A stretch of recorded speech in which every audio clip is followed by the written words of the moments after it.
Louvado seja o nome do nosso Senhor e Salvador Jesus Cristo, para sempre seja louvado. Aqui que vos fala é o diácono Edson, diácono permanente da Diocese de Guarulhos, e hoje, nesse dia 27 de fevereiro, na 7ª semana do tempo comum, venho partilhar a poderosa palavra de Deus, o Evangelho de São Marcos, capítulo 9, do verso 41 a 50, que vai dizer assim: o Senhor esteja convosco, Ele está no meio de nós. Proclamação do Evangelho de Jesus Cristo, segundo Marcos. Glória a vós, Senhor. Naquele tempo, disse Jesus aos seus discípulos: quem vos der de beber um copo de água, porque sois de Cristo, não ficará sem receber a recompensa. E se alguém escandalizar um desses pequeninos que creem, melhor seria ser jogado no mar com uma pedra de moinho amarrada ao pescoço. Se tua mão te leva a pecar, corta. É melhor entrar na vida sem uma das mãos do que tendo as duas e ir para o inferno, para o fogo que não se apaga. Se teu pé te leva a pecar, corta-o. É melhor entrar na vida sem um dos pés do que tendo os dois ser jogado no inferno. Se teu olho te leva a pecar, arranca-o. É melhor entrar no reino de Deus com um olho só do que tendo os dois ser jogado no inferno, onde o verme deles não morre e o fogo não se apaga. Pois todos hão de ser salgados pelo fogo. Coisa boa é o sal. Mas se o sal se tornar insosso, com que lhe restituireis o tempero? Tende, pois, sal em vós mesmos, e vivei em paz uns com os outros. Palavra da salvação. Glória a vós, Senhor. A palavra para o dia de hoje, nós temos aqui o contexto da fé. Primeira, no versículo 41, somente, Jesus vai falar de uma acolhida. Aquele que acolhe, aquele que está em nome do Senhor, aquele que é um missionário, aquele que proclama as maravilhas do Senhor, que está em missão do reino, né? Aquele a quem acolhe será recompensado. Isso é importante, né?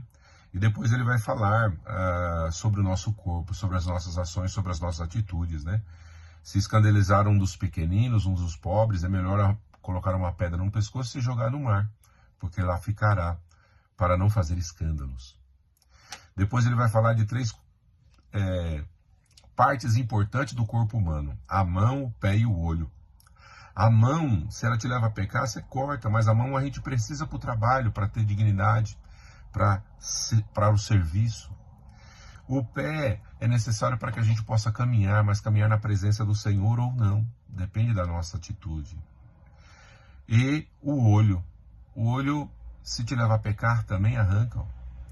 Mas o olho é necessário para que a gente leia a palavra, para que a gente olhe o próximo, para que a gente use de caridade. E para contemplar a graça de Deus, a obra de Deus que está à nossa volta, né? E já nos preparando para a campanha da fraternidade, para que a gente possa olhar a ecologia na integralidade. Tudo está interligado. Nós possamos valorizar aquilo que Deus nos deu na criação, né? E tudo isso para quê? Para evitar os escândalos, e aquele que fizer os escândalos será jogado no inferno. E ele vai dizer, né? Fogo que não se apaga, verme que não morre. Então a Geena, o lugar de sofrimento, o lugar do fogo eterno, é o inferno. E ele existe. Agora depende da nossa escolha.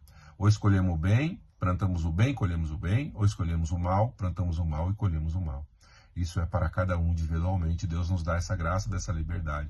Mas hoje o Senhor nos exorta para vivenciar na sua presença. E ele vai trazer o contexto do sal. Coisa boa é o sal, porque o sal, na medida certa, ele dá sabor, ele dá alegria, não é? Dá prazer naquilo que você vai alimentar. Assim deve ser o cristão. Se não tem o sal na medida, ele fica insosso, ou muito salgado, ou menos salgado, né? Não dá sabor, não dá alegria, perde o sabor. E ele fala: tende em vós o gosto, para que possa viver em paz uns com os outros. Ou seja, o sabor na medida certa. E isso nós podemos concluir nesse ano, a qual nós somos convidados a viver como peregrinos de esperança. A esperança é Jesus Cristo. Nós possamos viver nessa esperança, com uma fé viva, exercendo a caridade.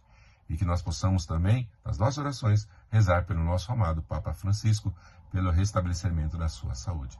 Que Deus os abençoe, em nome do Pai, do Filho e do Espírito Santo.